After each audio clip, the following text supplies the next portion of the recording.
Thomas Markle, 81, leg amputated, blood clots, doctors worried, and instead of compassion, Meghan releases a cold, calculated message timed to steal headlines from Princess Catherine's Christmas carols.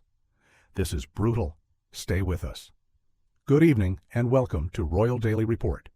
Tonight we uncover the real story behind Meghan's statement about her dying father. This isn't tabloid gossip, it's documented truth from her own words. If you're new here or want every raw royal update, hit subscribe right now, turn on notifications, and join us. Channel name on screen, Royal Daily Report. Let's dive in. Hold your breath because what you're about to hear isn't tabloid gossip.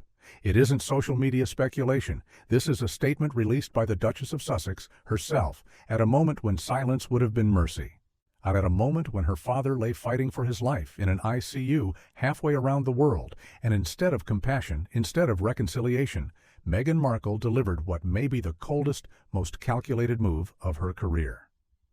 Thomas Markle, 81 years old, lying in intensive care in the Philippines. His leg amputated, his body ravaged by blood clots. Doctors concerned, family terrified, and thousands of miles away in Montecito, California. His daughter releases a statement. Not a phone call, not a visit. A statement carefully worded, strategically timed, released on the exact same day Princess Catherine hosted her Christmas carols at Westminster Abbey. Not a chance. Before we continue, if you're finding this information valuable, do me a favor. Hit that like button, share this video with anyone who needs to know the truth, and subscribe to Royal Daily Report. We're building a community that refuses to accept the mainstream narrative. Join us? For years, Thomas Markle has done something unforgivable in Meghan's eyes. He told the truth. He spoke to the press. He asked simple questions. Will my daughter come to my funeral? A heartbreaking plea from an aging father who once FedExed soup across international borders because his daughter loved it. A man who raised her alone. A man who gave her everything. But in Meghan's world, speaking out is the ultimate sin. Not lying about the royal family. Not staging paparazzi photos for Netflix deals. Not isolating children from their grandfather. No, the sin is exposing her narrative. And for that, Thomas Markle was buried alive long before his leg was amputated. The headlines screamed. A Duchess of Sussex reaches out to her father. The mainstream media celebrated. Finally, compassion. Finally, humanity. Finally, the prodigal daughter returns. But read the words carefully. Read what they don't say. The Duchess of Sussex has reached out to her father. Reached out, not called, not spoke to, not reconciled with. Reached out. Sources close to Meghan claim she had her staff investigate whether Thomas was actually in hospital. Staff, not her. Staff checking if her dying father's amputation was real or a ruse. Let that sink in. A woman who built an empire on authenticity, on breaking royal protocol, on being her true self, couldn't pick up a phone, couldn't send a text, couldn't board a plane. Instead, she had assistants verify whether her 81-year-old father's medical emergency was legitimate enough to warrant her attention.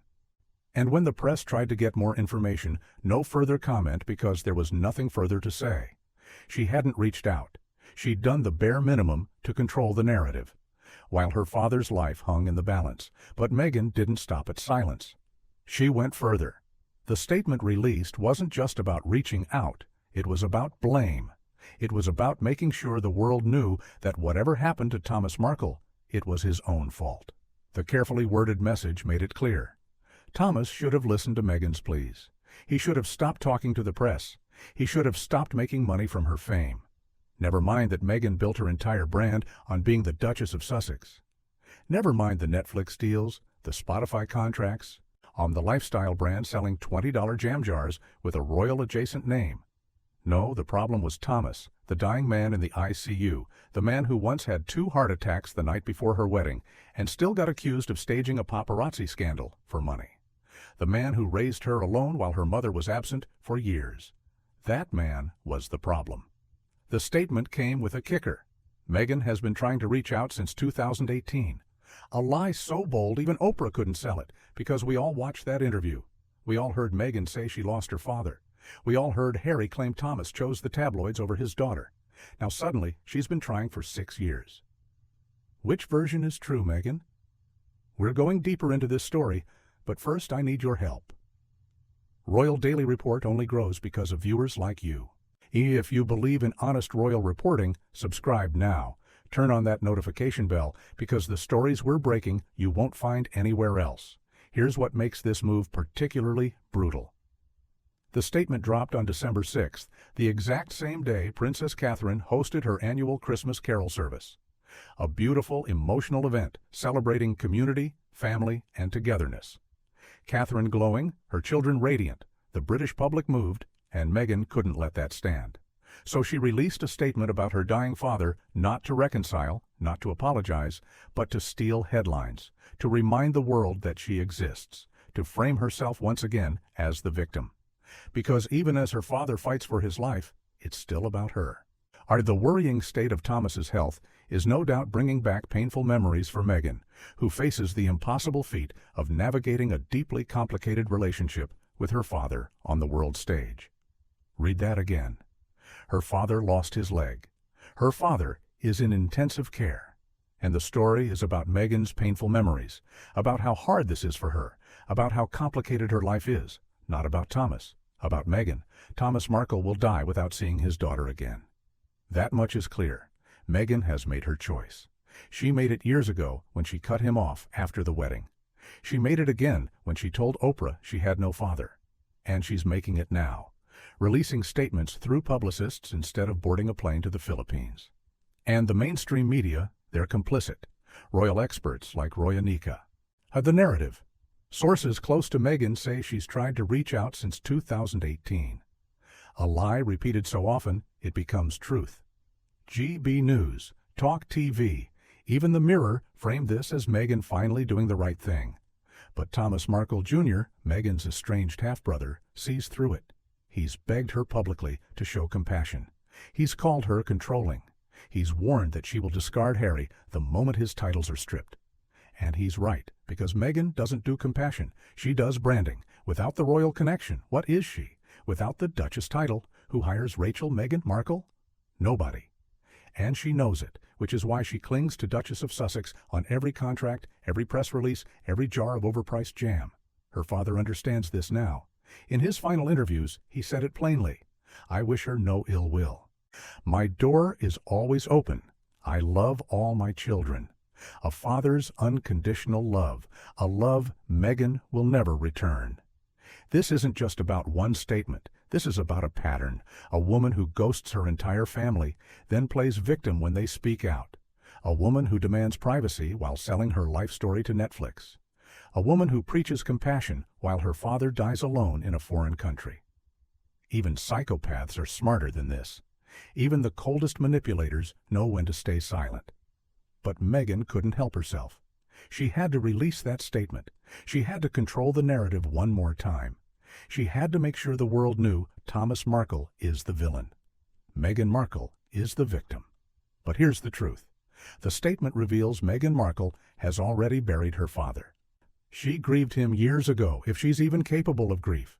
And now, as he lies in intensive care, missing a leg, fighting for his life, she's not thinking about reconciliation.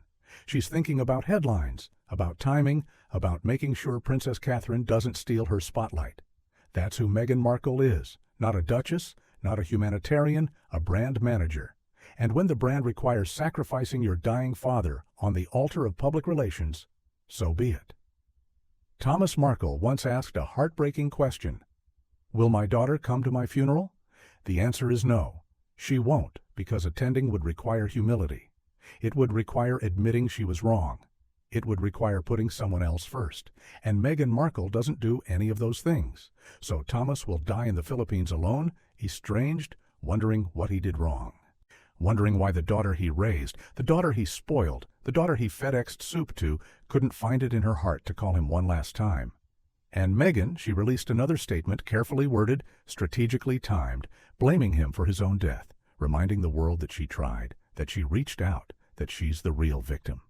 Because in Meghan Markle's world, there are no fathers, no families, no loyalty, only narrative, only branding, only the relentless pursuit of relevance, no matter the cost. And that cost, a dying father, discarded, erased, forgotten. The palace may have taken her titles, but Meghan Markle did something far worse. She took her father's last hope and replaced it with a press release. This is not speculation. This is not gossip.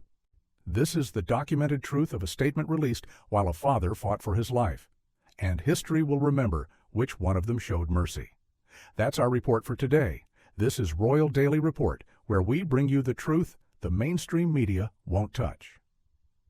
If you learned something new today, hit that subscribe button, like this video, share it with your friends and family, because the only way we challenge the narrative is together. I'll see you in the next report.